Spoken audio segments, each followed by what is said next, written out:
Okay. Go! What up, everybody? All right, we're doing the E-Block. We're pre-taping the E-Block, so you guys get a little taste of it, a little sneak peek here before the show starts because of some technical stuff. And Lisa should be joining us in just a second here. 4, 3. And it is game time. The Indiana sorry, one more time. Hoosiers. The Hoosiers.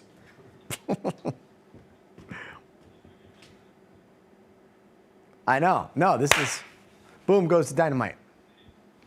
Hoosiers. Hoosiers. The Hoosiers. 3. And finally, it is game time. The Indiana Hoosiers are taking on the Miami Hurricanes for the College Football National Championship tonight. Now, the game, it is out in Miami, which is where Indiana quarterback Fernando Mendoza is from. But his homecoming of sorts is definitely causing quite the divide at his alma mater. Jesse Kirsch explains. Before tonight's College Football Championship, just miles from the University of Miami's campus, Columbus High School cannot make up its mind. Forum had the support of Fernando Mendoza. Oh, man, they are conflicted. I gotta go with Indiana. But who are you rooting for Monday? The Canes. Coming for Indiana. Ooh. Arguably, this should be Hurricanes turf. But at this South Florida Catholic school, Indiana does not feel far away. So you have 3 state titles here, Yeah, and all 3 of them, Mendoza's running the roster. one of those 2 brothers. So all those guys that are playing right here all have a ring. Man. That's because Hoosier star quarterback Fernando Mendoza played high school football right here. So did his backup QB and younger brother, Alberto. Still, Columbus High's football coach, Dave Dunn, is I have a not feeling we're gonna siding be with hearing about Indiana. these dudes 3 more of his former forever. players are suiting up for Miami tonight. Even my daughter tried to Future get an answer out of me, football and I right wouldn't here. give her one. And if that wasn't enough connection to the big game, Miami's head coach Mario Cristobal also played at Columbus with Mendoza's father. What? No way. They always pushed each other. No way. Mario wanted to be better than Fernando and vice versa. And together they were very, very powerful guys. Lots of fights out there because of those Oh, guys. man. Tonight's opponents asked about their shared heritage before the big game. Really can't thank Christopher Columbus enough, and I think it's so special I get to play in Miami, where Christopher Columbus is located, in front of all my Columbus brothers. In the Columbus cafeteria Friday, some teens were willing to take sides. Hands up if you're rooting for Indiana. Oh, all right. Hands up if you're rooting for Miami. Couple. Who are you cheering for? Miami. Who are you cheering for? Indiana. Others could not commit. I want to see Columbus win, either Indiana or Miami. I just want Oh, to see Columbus is going to win, I promise I you that. just want to see all my Columbus brothers play good and do what they need to do, and whoever wins, I'll just be happy with it. Who are you cheering for? I don't have a preference. Mendoza's. Come on. I know. Seriously, That's the only right great friends answer. on both teams, and I'm just, I'm hoping for a great turnout. I refuse to be one-sided on this. I just can't. But the reality is, one alum sticks out more than most. Fernando Mendoza was just named the Heisman Trophy winner. You know, he was a lightly recruited player and just worked his tail off. And I think it shows our He guys. was hey, listen, lightly people might not recruited? believe in you, but if you believe in yourself and you work as hard as you possibly can and you pour everything you have into the sport of football, you can achieve goals you never dreamed of. Columbus's head football coach definitely trying to be Switzerland when it comes to this game, not trying to pick a side. He told me he was going to be messaging each of his players well wishes, good luck ahead of the game. He told us that he was planning to be in the stadium tonight. It is already an electric atmosphere here, and we will see who winds up with the most points. But bottom line, Gotti, if you ask certain people in this community, it's a Miami win either way, depending on which team's colors are potentially coming down with confetti at the end of the night. Gotti. It sure is. Jesse Kirsch, thank you so much. That's going to do it for us tonight. I'm Gotti Schwartz. We'll see you here tomorrow. But until then, stay tuned to NBC News Now. All right. That is the latest. That's the last part of the show. And that is the latest from Jesse Kirsch. So let me switch this up. Bump, bump, bump, bump, bump. All right, if you're just joining us, sometimes we have to pre-tape different parts of the show, and then we like Tetris them together later on in the show. And so that one's going to go at the end. Hence the goodbye, everybody. We'll see you tomorrow. And then our little stream will end a little bit early. And so we'll go offline, and if you're watching on television, you can watch that, or you can, you can just hang out on the stream for a little bit. Christopher Columbus. Hey guys, it's Scotty Schwartz, and tonight the Not situation with quite. Greenland is What's up, escalating and Hunter quickly. Berg? President Trump now telling NBC Hi, News that he's not studio ruling out taking the control country room by crew. force. We got Ryan over here. We got Big Mike. Mo. So where's that winter storm headed next? And then we've got Forecast Lisa. straight ahead. Boom, right here. They are laying down. I don't know if you guys can hear what's going on right now, but they're laying down the. Now let's bring in NBC News senior White House correspondent Garrett Haake. Garrett, pre-recorded the this thing E-Block. is heating Elias up, and knows yet all when you look about at the what we polls, do. it And does then look like he the was also majority of saying, Americans seem to be opposed to apparently the seizing equipment was Greenland by either malfunctioning federal in funds or force. sub-zero But wind chills. where do things stand Yeah. right now in Elias, terms of that Trump's is, threats? you know a lot all or about what's nothing going here? on. It certainly looks that Out way, in Minnesota, Guy. The president it is so cold right really now. out It on a is limb here. The polling, well there's not below a ton of it, but the freezing. numbers are And so pretty you're going to stark that see Americans our, don't support our this. crew out there Republicans is in Congress, by inside and because large, that aren't cold huge those cold fans, and we know temperatures that looks like a lot of the and the people protests of that we've been Greenland don't seeing want throughout anything to the do with last the few United weeks. States. The irony here They is that subsided the Danes and the today, people of and a lot Greenland of it have was offered because the of the weather. I president. mean, it is sub-zero out there. So let's see what the wind chill is right now.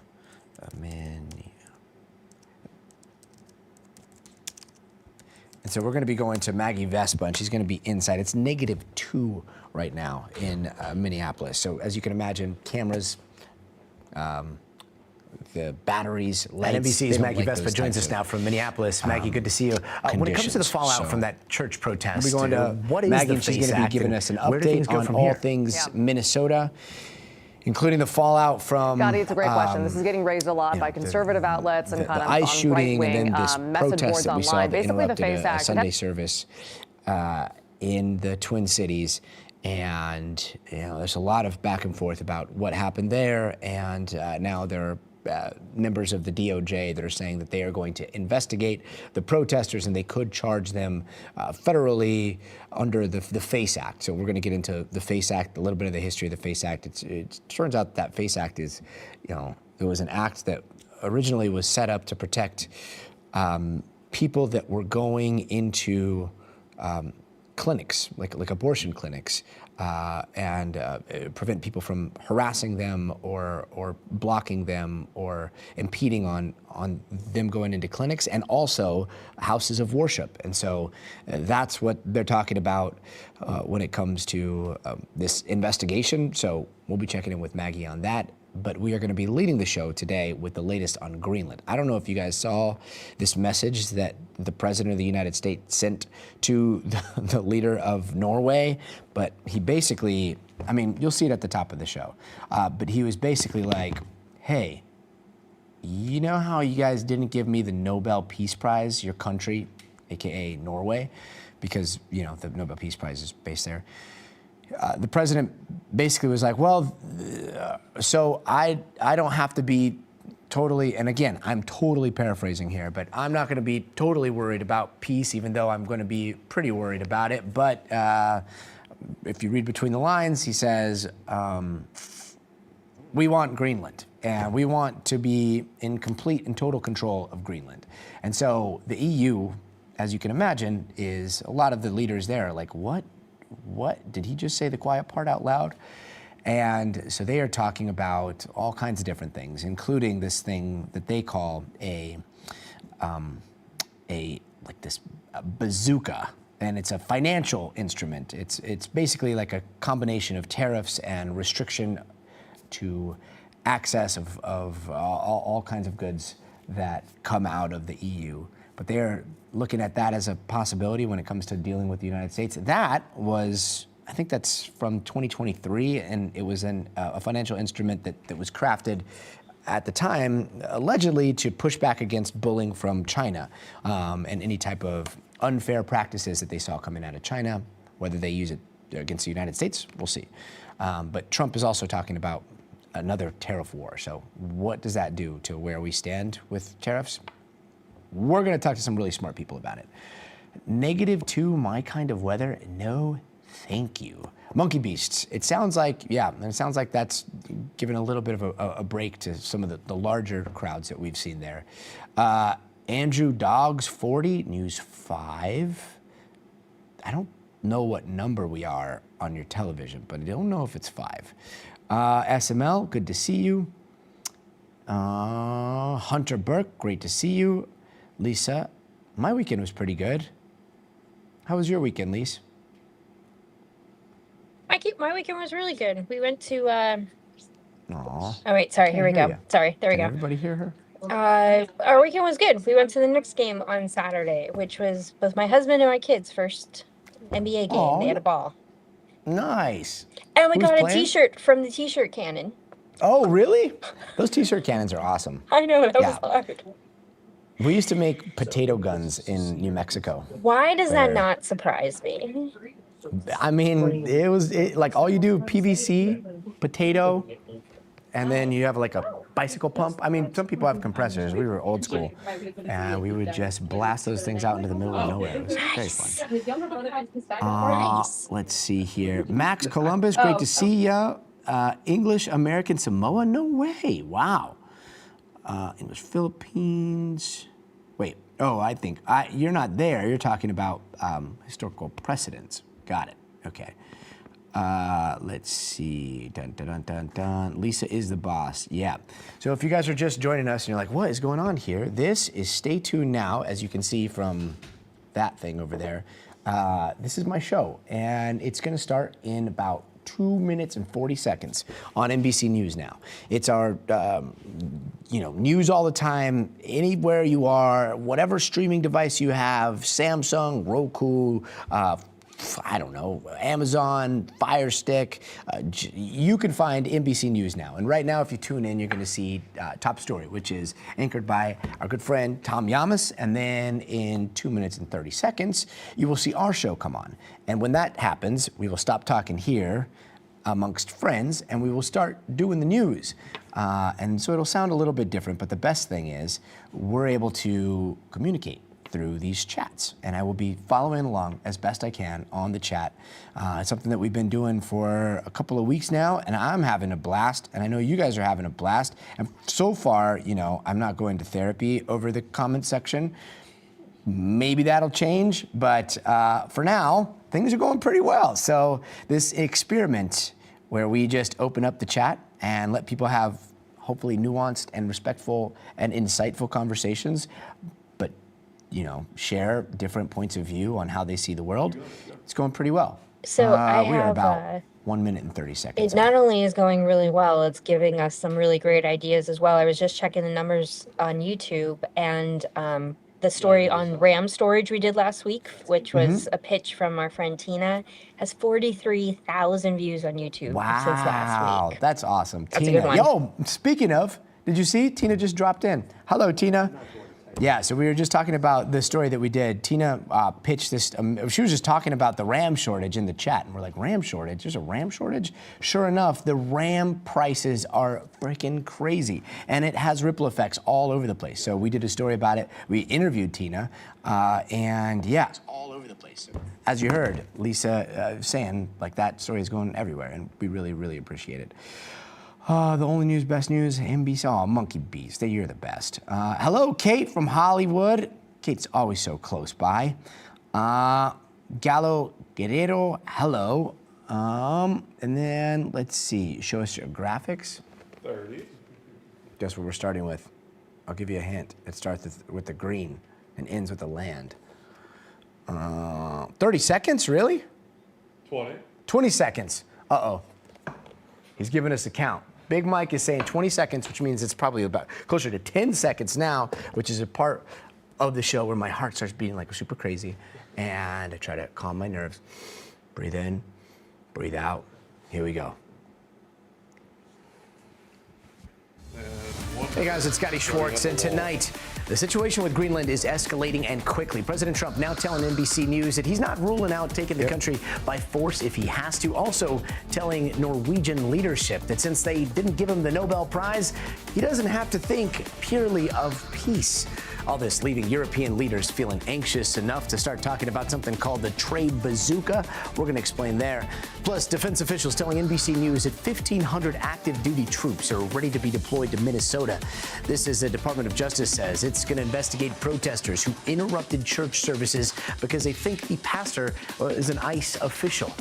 And in South Carolina, they are dealing with the biggest measles outbreak in the country, and now it's made its way onto a college campus. Also, there's this snowstorm triggering a massive chain reaction crash out in Michigan, just one place dealing with freezing conditions tonight. So where's that winter storm headed next? Forecast is straight ahead.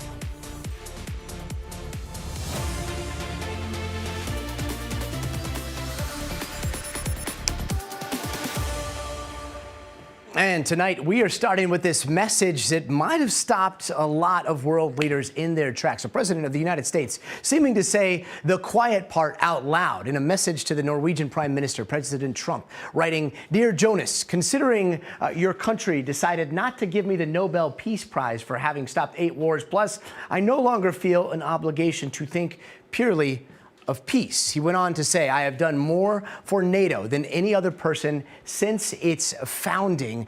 NATO should do something for the United States. The world is not secure unless we have complete and total control of Greenland." That happened on Sunday, and Trump was also promising these new trade wars on 8 of our European allies unless the Danish territory is sold completely to the United States. And if economic leverage doesn't work, well, we don't know what's going to happen because Trump has refused to directly rule out military force in an interview with NBC News. Internationally, the backlash to all of this has been swift and loud. European leaders refusing to buckle under the president's pressure campaign, and the people of Greenland taking a stand in the streets by the thousands. Listen to this.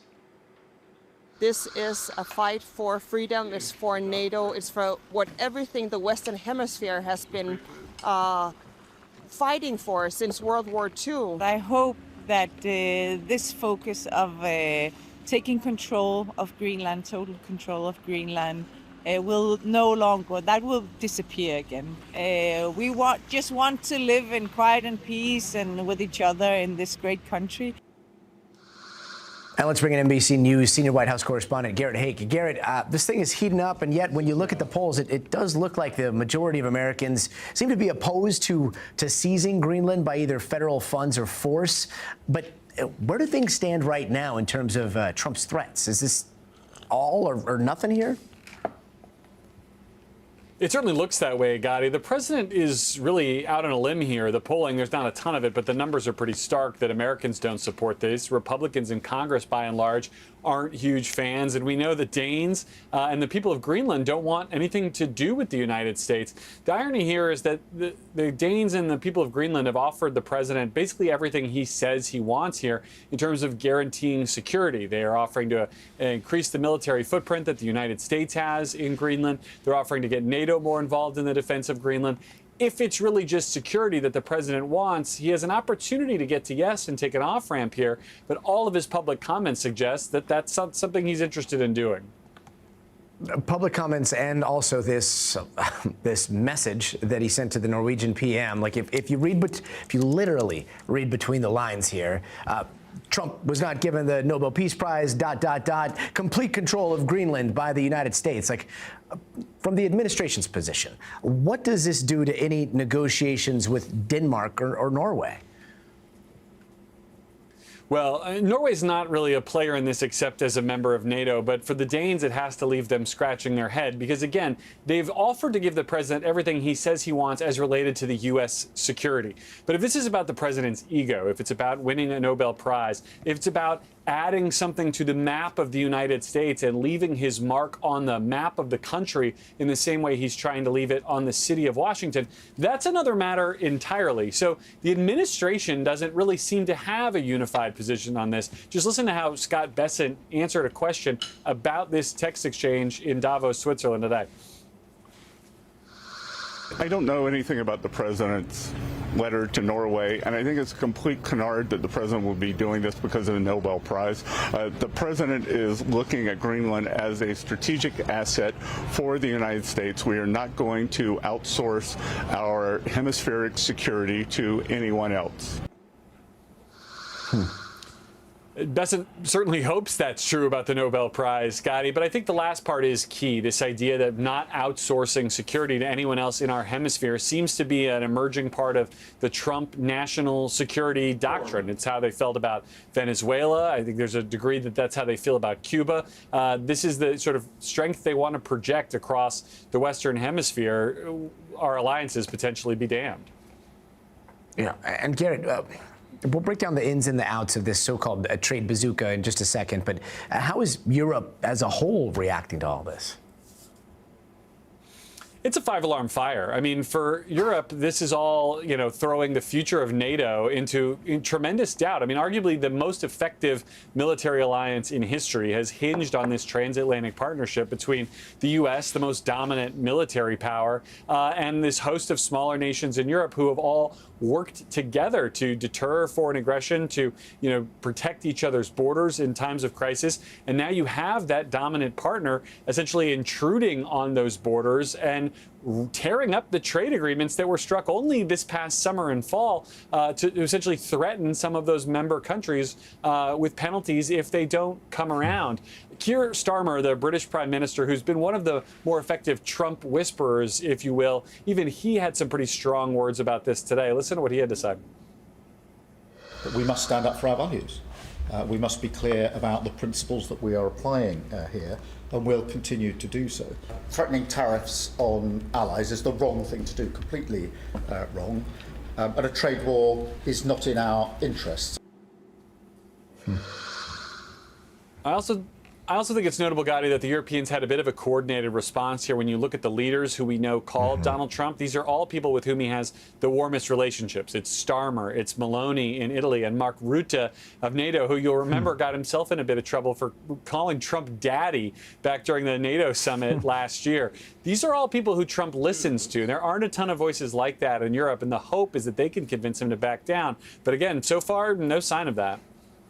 Now, I just keep imagining in my head, like, there are some very interesting text chains with some very interesting people all around the world swirling. There are. Shifting gears a little bit, if this wasn't complicated enough, the president is also talking about this board of peace.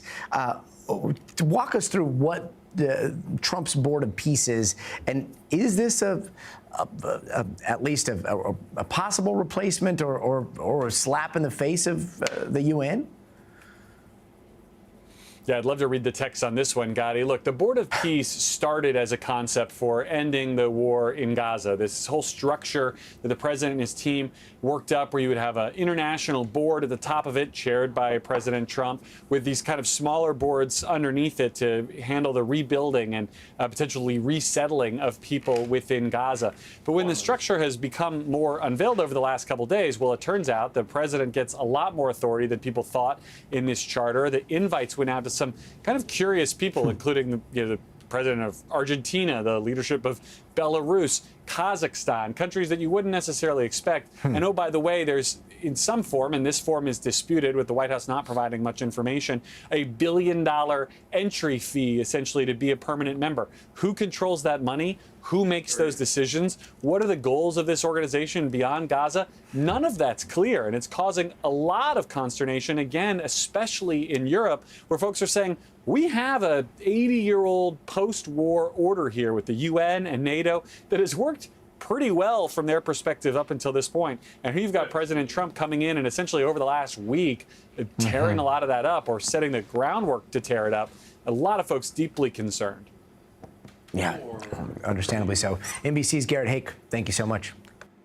So where does all this leave Europe? Well, they have something called the anti-coercion instrument, a.k.a. the trade bazooka. It's basically this huge restriction on American access to the European market potentially. And tonight, EU leaders are weighing whether to invoke this bazooka option for the first time ever. Let's bring in Investopedia editor-in-chief, Caleb Silver. Caleb, good to see you. This so-called bazooka that's never been used before, how would it work? And what kind of impact would we feel here at home? Yeah, well, we've never seen it before because they've never had to use it. But this was developed back in 2023 by the European Union to curb the sprawling economic ambitions of the U.S. and China. Exhibit A right now, sprawling economic ambitions by the U.S. into Venezuela and now Greenland. And they're talking about using it, which would basically cut off U.S. companies from European markets. It would put import and export restrictions on a bunch of different products, not just tariffs, but restrictions. You can't get these products in, and European products can't come out to the U.S., and it would limit foreign investment. So this is really targeted at companies, at public companies, and that could eventually hit their share prices. Stock markets were closed here in the U.S. today for Martin Luther King Day, of course, but if you look at futures right now, they are deeply in the red, and so are Asian and European markets today. Yeah, and it's interesting right now, we just happened on screen to be showing shipping containers and, you know, on that list, pharmaceutical drugs. Two things that have been tossed around a lot are shipping containers and GLP-1s like Ozempic that I believe are produced mostly, if not all, in Denmark, right? How does that play into all this? Yeah, big companies like Novo Nordisk, obviously the leader in that. AstraZeneca, very big player in producing those GLP-1s as well. So it basically restrict those companies from exporting to the U.S. and U.S. companies that do a lot of business, Gotti. Don't forget, half of the revenue from S&P 500 companies comes from overseas. A good chunk of that comes from the European Union. There's 500 million or so consumers over there. It's our third biggest trading partner. So you're talking about something that would hurt American companies, hurt their profit margins, and eventually hurt their stock prices, not to mention the fact that goods will become much more expensive here in the U.S. that aren't already tariffed. We already have a 15% tariff on a lot of EU goods, 10% on the U.K., and even some goods are even higher than that when you think about automobiles made in Europe right now. Yeah, and that's what's facing the United States right now, or at least aiming towards us. Let's talk a little bit about these tariffs on our 8 allies. How big of an impact are we going to see there? Does this completely undo all the back and forth trade negotiations that we've been seeing play out over the last year or so? Yeah, pretty much. It was 6 months ago that the European Union, many countries, signed trade deals with tariff deals with President Trump in Scotland. Again, 15% for most EU countries, 10% for the UK. Got some favorable treatment there. So they haven't even ratified a lot of those agreements. So we haven't necessarily even seen all of the impacts of those tariff negotiations and those levels. We're talking about potentially a doubling of those tariffs in some cases. And if we get to June 1st and there's no sale of Greenland, those tariffs go up to 25%, those additional new tariffs. So yes, it undoes a lot of those agreements, but we haven't even had the stamp put on those agreements yet that were made 6 months ago. Now all eyes are on June 1st. Caleb Silver from Investopedia, thanks so much for joining us. And turning now to Minneapolis, and reports that the Pentagon has ordered nearly 1,500 troops to prepare for possible deployment to Minnesota in case President Trump decides to invoke the Insurrection Act, something he threatened to do last week. Now, even with that news, protests are showing no signs of slowing down. Over the weekend, we saw more protests outside this Whipple building. That is the current headquarters for ICE officers. We also saw an anti-ICE protest that interrupted a Sunday church service in St. Paul. Protesters saying that the church pastor also works for ICE. Take a look. Why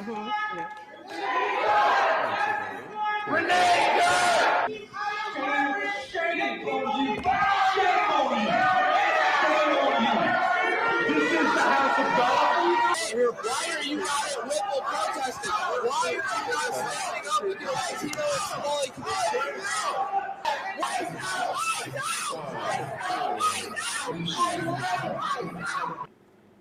Now, the Justice Department says they will investigate that protest and could prosecute under something called the FACE Act. And as clashes continue, we are starting to see more of the effects. 2 hotels in the Twin Cities are temporarily closing their doors due to what they say are elevated safety and security concerns. And NBC's Maggie Vespa joins us now from Minneapolis. Maggie, good to see you. When it comes to the fallout from that church protest, what is the FACE Act and where do things go from here? Yeah. Gotti, it's a great question. This is getting raised a lot by conservative outlets and kind of on right-wing message boards online. Basically, the FACE Act, it has a number of uses, but one of them would be to make it a federal crime to basically intimidate someone out of worshiping in their house of worship, or exercising their First Amendment rights when it comes to their religion, intimidating them physically with threats of violence, so on and so forth. This was also raised, I should point out, by Deputy Attorney General Todd Blanche, who appeared on Fox News today, saying it's one of a number of potential platforms through which they're investigating these protesters who went inside this church on Sunday. It's called City's Church in St. Paul. And basically, these protesters were there because they were angry about a pastor who they say operates or runs the local ice field operations here, and they wanted congregates to know about that. Now, I stress that because the pastor, his name is David Easterwood, he's not responding.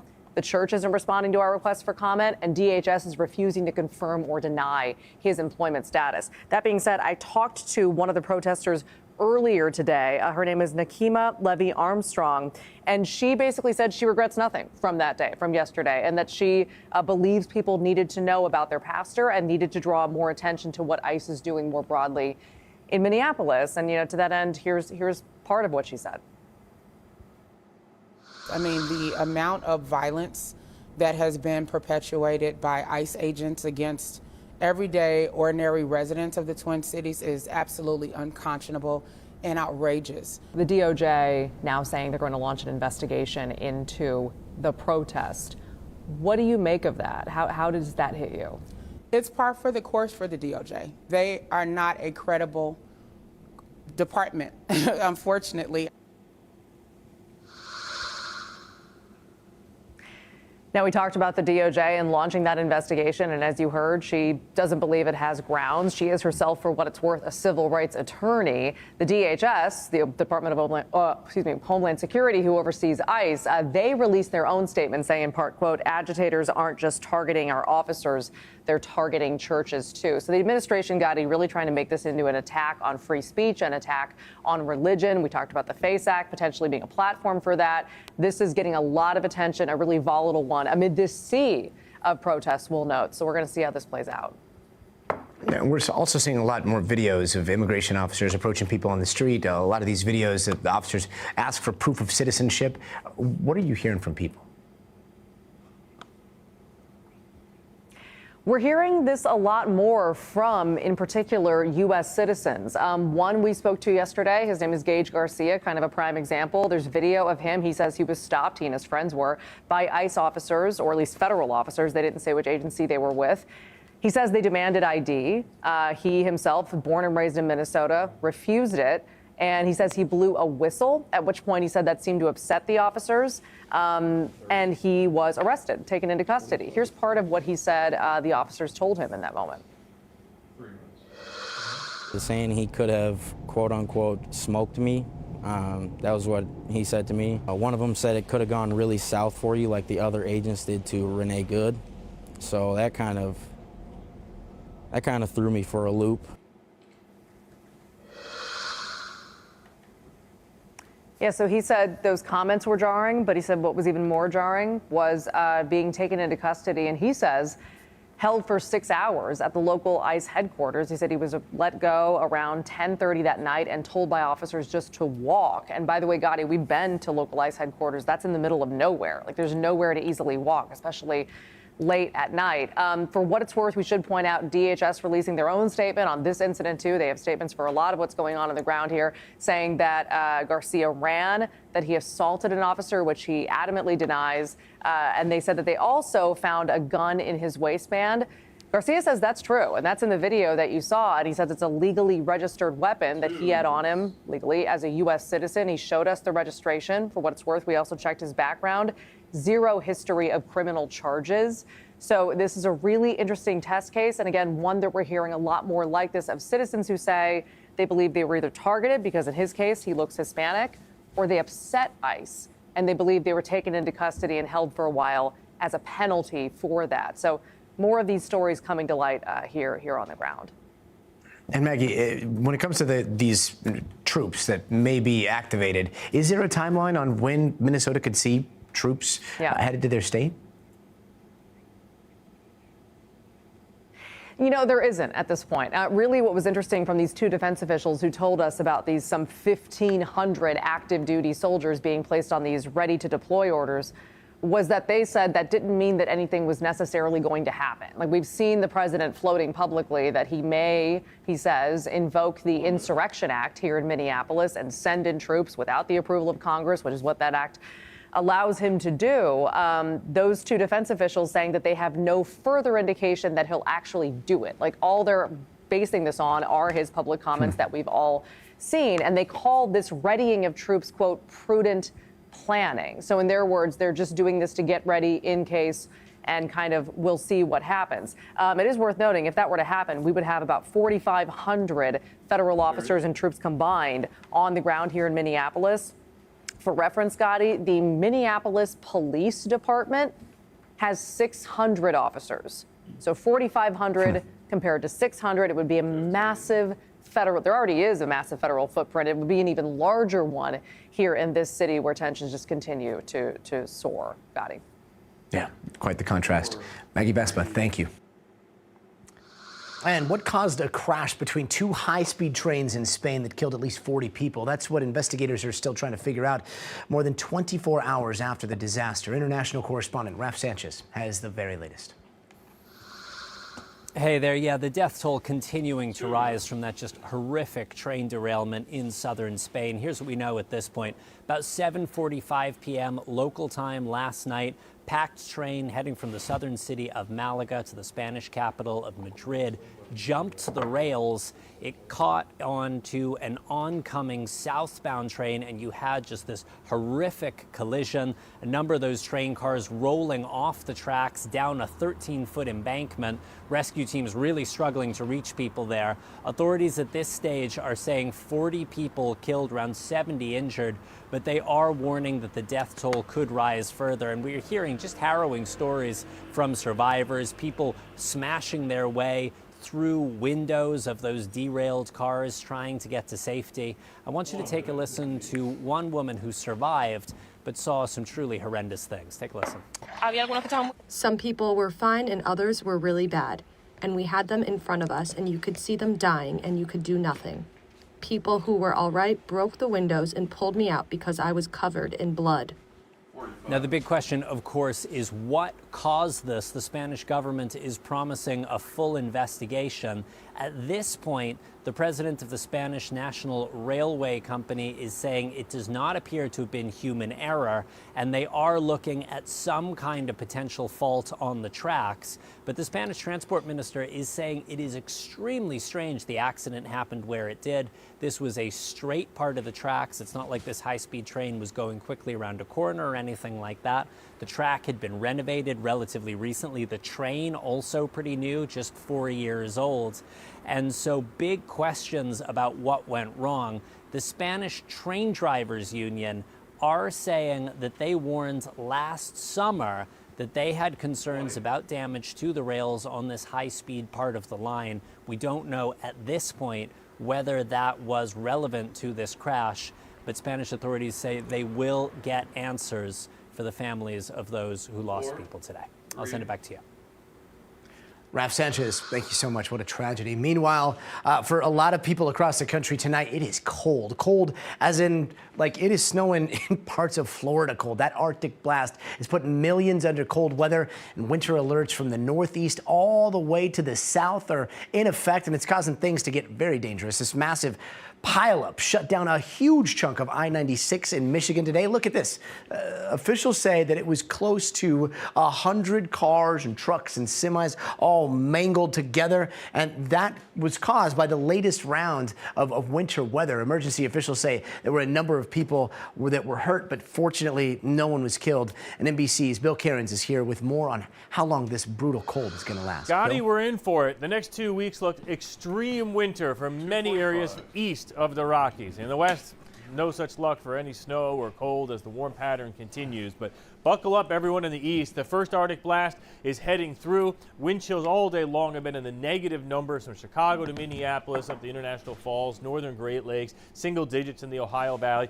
This is the cold air that is going to be headed tonight through the Ohio Valley and into the Northeast tomorrow. That's why we got about 43 million people under cold advisories. Now, the next level up from that is extreme cold warnings, and that's where we really start to worry about frostbite and hypothermia. Only one little small sliver here, spine of the Appalachians there in West Virginia, and a little slice of Virginia. So Tuesday morning, tomorrow, -1 in Milwaukee, -8 in Marquette. So this is a cold air mass, even by midwinter standards. It's not record-breaking, but even D.C. and New York, especially with the wind, it'll feel frigid.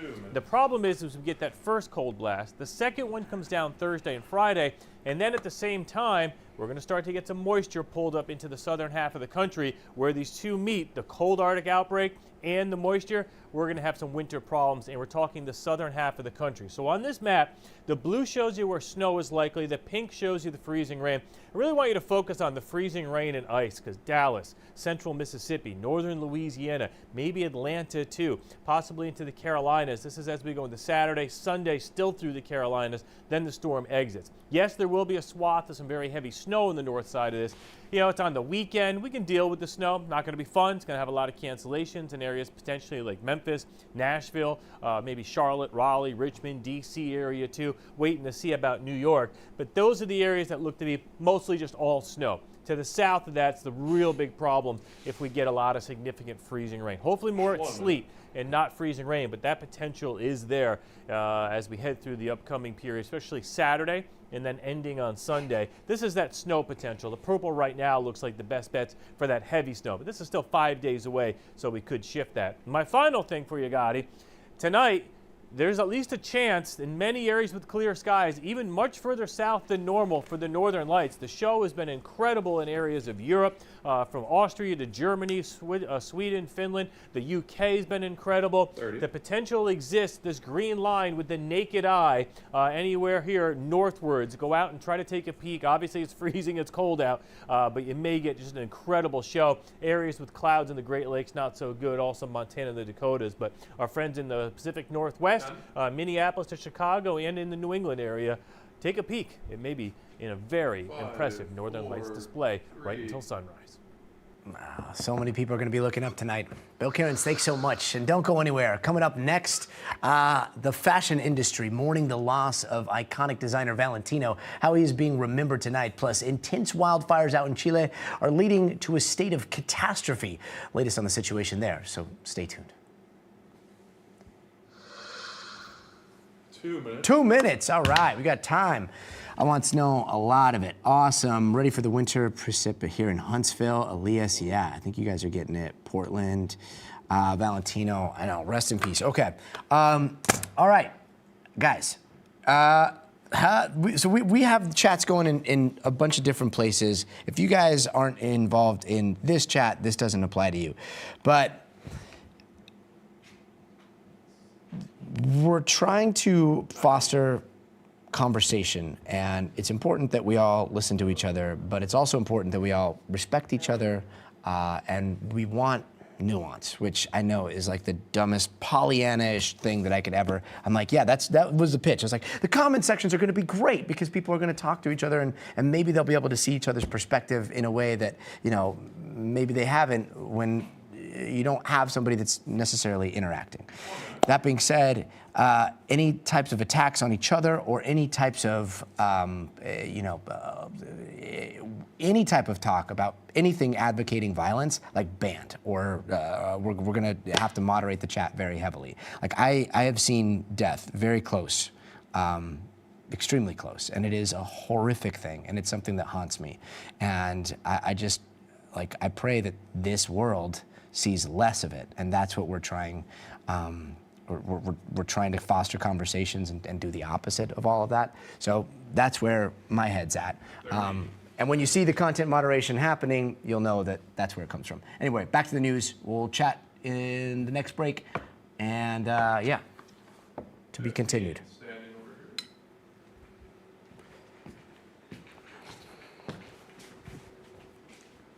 Take a couple steps forward. Another one. Right there. 5, 4, 3. Hey, welcome back. Here are some other headlines we are watching tonight. The president of Chile has declared a state of catastrophe because of wildfires there. They've killed at least 18 people and they've forced about 20,000 to evacuate their homes. The country's forestry agency says firefighters are battling 24 active fires right now. And Prince Harry, he was back in court today for a final showdown with a British tabloid. Now, the Duke of Sussex is part of a high-profile group accusing the Associated Newspapers Limited of using unlawful methods to spy on them. The publisher includes publications like the Daily Mail and has denied the allegations. The High Court is expected to hear the case against the tabloids for the next 9 weeks. And officials say a 12-year-old boy is in the fight of his life after being bit by a shark in Sydney, Australia. He was playing with some friends when he was attacked by what officials think might have been a bull shark. Officials say this is the 3rd shark attack there in just the last day or so. And firefighters took on a 3-alarm blaze in downtown Oakland this morning. This one tore through a 4-story residential building, and about 50 firefighters were needed to get it under control. Fire officials say 3 people were treated for smoke inhalation, and the cause of the fire is under investigation. And the Las Vegas Sphere will soon get a mini-me on the other side of the country. This scaled-down version of the orb-shaped facility is coming to the National Harbor, Maryland. That Sphere Entertainment says that this is going to be a 6,000-seat venue, and it'll cost about $200 million to build. And tonight, the world is mourning the loss of one of the biggest names in fashion. Valentino has died at the age of 93 years old. He famously dressed Jackie Kennedy, Princess Diana, Julia Roberts, and so many others over decades of royal and red carpet glamour. NBC's Chloe Malas takes a look back at his career and legacy. Valentino, one of the most influential fashion designers of the last century, has died. In a statement posted to his Instagram account Monday, the fashion house said Valentino passed away at his Roman residence, surrounded by his loved ones. Born Valentino Clemente Ludovico Garavani on May 11, 1932, in Voghera, Italy, Valentino showed an early passion for design, studying fashion in Paris before launching his label in Rome in 1959. I know what women want. And what do they want? They want to be beautiful. It was his signature unforgettable red that would become his calling card. Supermodels singing his praises over his nearly 50-year career. Always just really extremely elegant. The Valentino label, a staple for A-listers on the red carpet. There's just something about the line, man. And it's I think this is timeless. It's a work of art. Former First Lady Jacqueline Kennedy wore this custom Valentino dress when she wed Greek shipping tycoon Aristotle Onassis. Elizabeth Taylor at a celebration for her film Spartacus in 1960. And who could ever forget Julia Roberts in that black and white gown when she won the Oscar for Best Actress in 2001. Thank you ever so much. The structure, the craftsmanship, but then the simplicity of a Valentino piece. You just know instantly when you put it on. Style correspondent Xana Roberts-Rossi says his legacy goes beyond just fashion. He spent time with all of these people in a personal setting as well. On the boats, on the yachts, in the private dinners, in the homes, in the vacations. Ironically, he was probably more of a celebrity than the celebrities he dressed. I refuse to be sick. I'm wearing Valentino for crying out loud. Valentino's cultural reach extended beyond the runway. He famously played himself in the 2006 film The Devil Wears Prada. How are you? So glad to see you. And became the subject of the acclaimed 2008 documentary Valentino, the Last Emperor, offering an intimate look at his life, his work, and his beloved pugs, who were rarely far from his side. Hello. Ciao, Giancarlo. That same year, Valentino retired, holding his final show in Paris at the Musée Rodin, a farewell fitting for a master of elegance. Valentino, a designer who defined beauty, restraint, and romance, leaves behind a legacy stitched into fashion history itself. Chloe Malas, thank you for that. And now to South Carolina, where measles have been spreading quickly and they're even reaching college campuses. A new case has just been confirmed at Clemson University. Now, the school says the person is isolating and that health officials are taking steps to contact, trace, and notify anyone who might have been exposed. But this is part of a fast-spreading outbreak in South Carolina. It's only expected to get worse. Hundreds of people in the Palmetto State have been infected, and most of them kids and teens. Joining us now is NBC's Liz Kreutz. Liz, if we know anything about students, if we know anything about young people, like it's tough to contain, right? Tough to make sure people are staying isolated. Does it look like this is going to start spreading pretty crazy? Yeah, I mean, already the cases have doubled over the past week in South Carolina. There's about 500 cases so far across the state, 500 people in quarantine, and they've already been able to trace cases in 3 other states back to South Carolina. And what experts are saying is that they're really seeing sustained transmission right now. So instead of just like a one-off isolated case, they're actually seeing it, this person-to-person transfer. They're even able to trace it all back, this sustained transmission, to a year ago and that outbreak in West Texas. And I talked to a mother who has a 6-year-old son in South Carolina who is now currently in quarantine for the 2nd time because he was exposed. He was not able to get the vaccine and because of an autoimmune issue, and they're very concerned. It's a 21-day quarantine, so he's missing a lot of school because of it. A 21-day quarantine. I mean, does it... South Carolina, they saw measles cases double, right? Yeah. In just 1 week. What's behind the super spread here? Well, experts will talk about the lower vaccination rates, and the epicenter in South Carolina is in Spartanburg County, which is in the northwest part of the state, and that is a county that historically has lower than average vaccination rates. One expert was telling us that some of the schools there have an immunization rate that's just 30 to 35%, wow. And most of the cases in South Carolina right now are with children and teenagers. I mean, it's so crazy to think because measles was supposed to be eliminated back in the year 2000, right? How far away from that are we now? Well, a lot of this has to do with changing beliefs around vaccinations. Lower vaccination rates are leading to seeing a rise of these cases. In fact, because the rates have dropped below 95% immunization, which is what's needed for herd immunity, that's why a lot of experts are saying we're seeing more of this. And, you know, we have been a country that's been able to eradicate the measles, but experts were telling us that when that is up for review in April, they do expect that we might have that revoked because of the fact that we're seeing so many cases now. Interesting. Yeah. Liz Kreutz, thank you so much. And turning now to home care workers, who are the backbone of millions of U.S. households, but a lot of them are facing uncertainty as President Trump's immigration policies take effect. And many caregivers are saying they no longer feel safe enough to work in American homes. NBC's Valerie Castro has that story. ¿Tiene miedo? 3 minutes. Claro, claro que sí. Miedo de que tenga que irme y estoy así como que también sin patria. We're calling her Margarita. She came to the U.S. from Venezuela in 2019. We've agreed to use only her middle name and hide her face while her immigration status is in limbo. La situación en el país se fue poniendo cada vez más complicada, más crítica, que dije, bueno, creo que es hora de salir del país. She came here with temporary protected status, but the Trump administration ended TPS for Venezuelans last year, revoking legal status for hundreds of thousands of documented migrants. Ahora nos encontramos en un limbo porque al anular el TPS se nos quitan las otras oportunidades. For many migrants, those opportunities are in the form of domestic work. Back in Venezuela, Margarita was a teacher. Now she's a domestic worker in New Jersey. So it's your nannies, it's your home care workers, it's your house cleaners, and it's also some of the most, despite being essential, some of the most undervalued, insecure work in our entire economy. President Trump says removing migrants is about protecting American jobs. For the first time in 50 years, we are now seeing reverse migration as migrants go back home, leaving more housing and more jobs for Americans. But the loss of direct care workers like Margarita could cripple the domestic care industry, according to a recent report from the Economic Policy Institute. At least 400,000 domestic worker jobs could be lost if the Trump administration continues to carry out its deportation plan, including 274,000 held by immigrants. La jefa mía trabaja y está confiada de que le estoy cuidando a su bebé, entonces eso le garantiza a ella una tranquilidad para trabajar bien.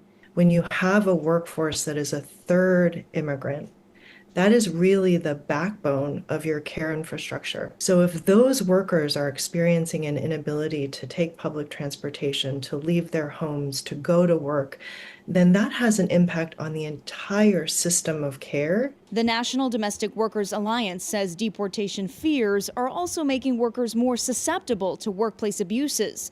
Margarita remembers her first job here in the U.S. Yo dormía allí y comía allí, pero solo tenía derecho a una sola comida. No puedes usar la cocina, no puedes traer alimentos para la casa. The job as a live-in nanny and housekeeper was one she desperately needed, but she says the meal restrictions affected her health and she eventually sought medical treatment. La doctora me dijo, tienes que cambiar esa alimentación o cambiar de trabajo. Margarita was able to find a new employer, but experts say other migrants are afraid to call attention to their situations, worried they'll lose a job or be deported. What would happen if you had to go back to Venezuela? Es una incertidumbre, porque mi país no está bien. Disculpe. Mi país no está bien y llegar allá es volvernos a enfrentar a tantas cosas difíciles que yo tuve que vivir. Valerie Castro, NBC News. Valerie, thank you so much. And coming up, a very, very interesting man, maybe even the most interesting man in the world, is back as the beer companies feel the pressure to step things up. More on an iconic comeback right after this. 2 minutes. 2 minutes. Okay, we got 2 minutes to talk. All right, hit me. Let's see. Dun dun dun dun dun dun dun dun. Interesting. Yep. I see what you guys are saying, and it's very interesting. But at least you guys are being polite, and that's what this is all about. So I appreciate you guys keeping it very cordial, for the most part. So I don't know. It's always cold in the 6. Yeah, particularly now, right? Christine. Hello, Christine. Thank you so much. Yeah, so coming up, we've got, let's see, where are we? The C block? Man, time flies. It's already 5:41. We got a minute to go. Yeah, see what you guys are saying about vaccines. And the measles is something that, was almost eradicated in the year 2000. So, yeah, wild times. Watching from Brazil, bom dia, tudo bem? I hope tudo es bem. Let's see, more on the most interesting man in the world in a minute. Lisa, you're the most interesting woman in the world. It is time for a new mug. I think I agree with you, SML. I'm late, what'd I miss? Nothing. You didn't miss anything. Just, the world stressing us out. 20 seconds. Okay. All right. Coming up, Dos Equis. Here we go. What are they going to do now? 8, 4, 3. Hey, welcome back. Mexican beer brand Dos Equis is making a big bet on nostalgia to ramp up sales. It's a most interesting move coming right before the Super Bowl, and NBC News' Aaron Gilchrist explains. For 10 years, he's been uninteresting. A beloved brand spokesman making a comeback after nearly a decade. I don't always drink Gardening is interesting. Dos Equis reviving the uber-popular, most interesting man in the world. But is it enough to turn around the fortunes of the struggling Mexican beer brand in a competitive category? Mr. Norman, He is that's the not life of parties he has never attended. The most interesting man first What? hit our Is that screens him? back in 2006 with a series of commercials depicting Oh his my God, life if of that's actually adventure. him, I don't always drink beer, but when I do, The campaign was a smash hit and spawned a popular It's so meme crazy that format, just as now going with viral on AI, the anything internet with was good becoming lighting a back in thing. the day, I he immediately is the just son think of the most interesting man in the world.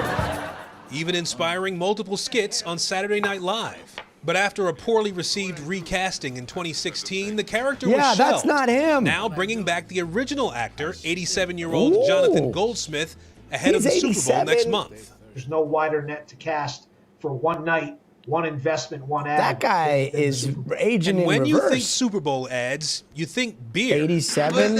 He should meet Dolly Parton, who's 80 today. Happy birthday, Dolly. But almost 3 years after a marketing controversy cost Bud Light its crown as Recasting America's was favorite not good, beer, yeah. I don't know if you beverage guys and can hear alcohol me, but consultant Dave Williams I don't wanna says the industry is facing headwinds. The overarching issue now is people Aaron's are amazing drinking piece differently. Beer is still the most popular alcoholic beverage in the U.S., but Americans are increasingly gulping down hard ciders, energy drinks, and even non-alcoholic beers. Alcohol consumption in the country taking a plunge, down 13% since 2022. And Gen Z is shaping up to be a pretty dry Gen Z generation, is not interested, with half huh? of adults 18 to 35 saying they don't drink alcohol at all. So will they That's change wild. course due to a 20-year-old ad featuring a gray-haired man and I'm not sometimes gonna lie, dated I humor? am He wouldn't be afraid to show his feminine side if he had one. Another challenge, Mexican imports are especially competitive, with Modelo, briefly America's most popular beer in 2023, and Corona holding dominance. Last year, Dos Equis saw an But when I 8% do, decline in it's green sales, tea. compared with only a 2% dip for those bigger players. And Williams says there's some data showing Mexican up, beer please. is also faltering in part because of the Trump administration's immigration policy. The ICE crackdown right now, that has impacted a subset of consumers who are loyal beer drinkers and are making a lot of different life decisions. The CEO of Constellation Brands, Modelo's parent company, saying in an earnings call earlier this month, the U.S. consumer is facing socioeconomic headwinds, with pronounced weakness in the Hispanic community, pointing to unsteady growth in construction employees. But the most interesting man in the world worked wonders before. During the original 10-year run, Dos Equis says its sales volume tripled, catapulting it from an obscure import to a household name. The question? Can a renaissance of this Renaissance man win back consumers? Brands with memorable mascots have tried it. KFC revived Colonel Sanders back in 2015, Green tea. played by Almost every comedian night it's Daryl green tea. Hammond. And I'm back, America. And who could forget the spicy 2017 reboot of Mr. Clean? Other brands doing the opposite. Planters Mr. Peanut, an Yeah, I icon wanna for see over a a century, spicy Mr. dying Peanut. heroically in a 2020 Super Bowl ad. Only to have him Goodbye. reborn months later. Is that a baby The It's a Super perfect Bowl. storm of attention Commercial and time. just trying to drive excitement and relevance for the brand. Nostalgia doesn't always sell, but when it does, it is marketing gold. Darn it. Looks like it worked because we're talking about it. Aaron Gilchrist, thanks so much. And still to come, why Silicon Valley could be on the verge of a billionaire exodus over a proposed statewide wealth tax. We're going to explain that just ahead. Clear. All right. Here we go. That's it. Everything else is in the knock, right? I think everything else is in the knock. Cool. Okay. Shoot. That's good news and bad news. That means that the rest of the... Welcome back. And here in California, proposed wealth tax seems to be pushing quite... My name is officially clear. No, darn it. Okay, we have to figure out this technical snafu here. Thank you guys. Thanks, John. Is there? Yeah. Thanks, is there? Mike. There's no way to feed air to the. That's what we got to figure out, Lise. So whenever we pre-tape the end of the show, we got to figure out a way to get it into the stream. I know that you guys are like, you guys should know how to do that. We know how to do the news. We're figuring a lot of this out as we go. Yeah, but streaming is a whole different. It's a whole different can of worms. So we got to figure that out. But let me see. If you guys are watching on a TV, let's see. Okay. Just Yeah. let me see if I can figure this out today. Hold on. And All do right, they so have just go over A-Block? here.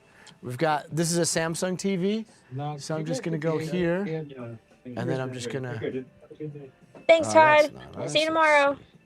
boom, okay. You hear this music, and then that's stay tuned, right?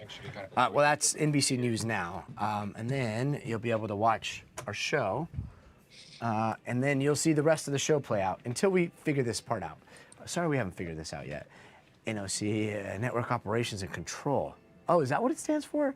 Man, Kevin, I learn something new every day.